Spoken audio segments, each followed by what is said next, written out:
Welcome. Today we're doing a deep dive into a really tough but crucial part of American history, the sexual criminalization of Black men. Yes, it's quite something how this became, well, a systematic way to justify racial violence. It's all built on these deep, evolving stereotypes, starting way back in slavery and honestly continuing today. So our mission here is to quickly get a handle on how these stories, these narratives were used as weapons and what that legacy actually means for you right now. Okay, so to really get this, we need to go back.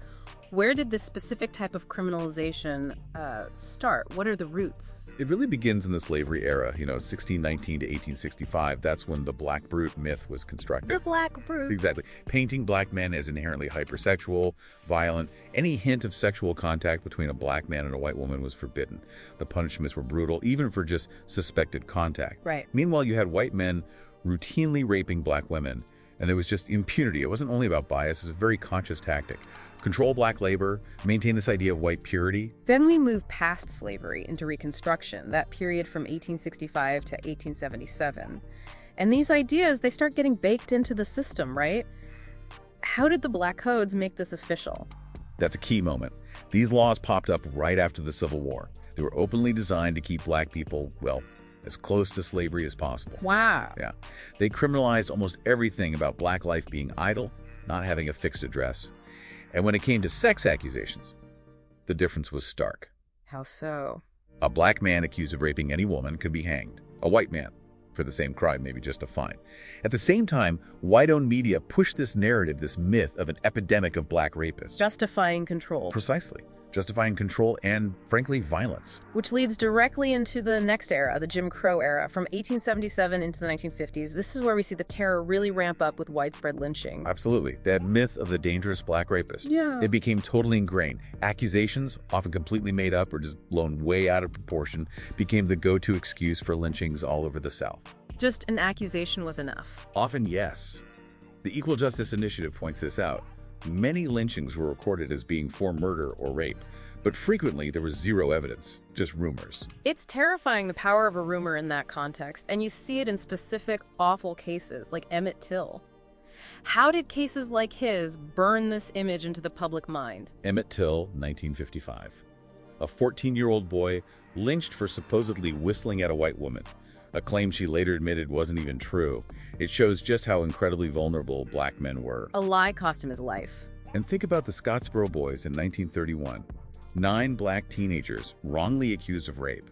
Their trials caused outrage worldwide, led to Supreme Court rulings, actually things like needing proper lawyers, not excluding Black jurors. So these cases weren't just tragedies, they shaped legal history too. They did, but they also cemented that narrative. This idea that it was somehow okay to just assume guilt based on race became deeply embedded. Okay, so if the overt lynching starts to fade, what happens in the more modern era, say from the 70s onward? How did these stereotypes change or adapt? Well, they didn't disappear, they sort of morphed.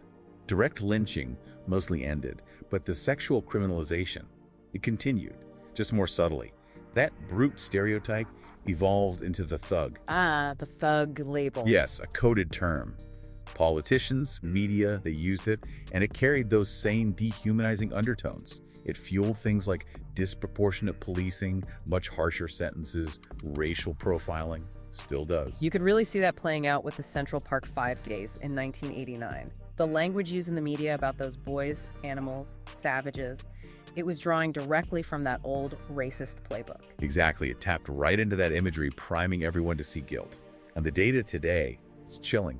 Studies actually show that Black men accused of sexual assault are far more likely to be innocent than white defendants. Oh, really? How much more likely? One analysis suggested about 8 times more likely to be wrongly convicted if the accuser is white. That's not just a number.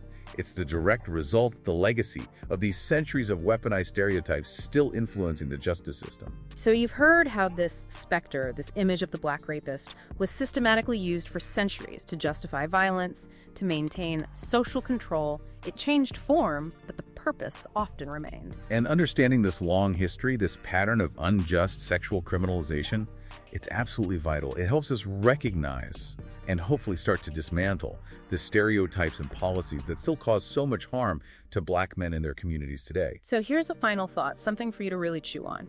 If we truly acknowledge this deep, continuous history, how might that change the way we talk about accountability, about justice right now?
you.